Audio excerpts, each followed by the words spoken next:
రాసిస్తే, ప్రియతమా, ఓ ప్రియా, ప్రేమతో నీకు నేను రాస్తున్న రాత. ఉత్తరం. ఇక లిరిక్స్. కమ్మని ఈ ప్రేమ లేఖనే రాసింది హృదయమే, ప్రియతమా నీ వచట కుశలమా, నే నిజట కుశలమే.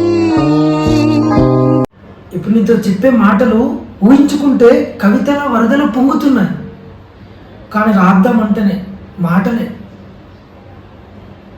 రాయడానికి రావట్లేదు.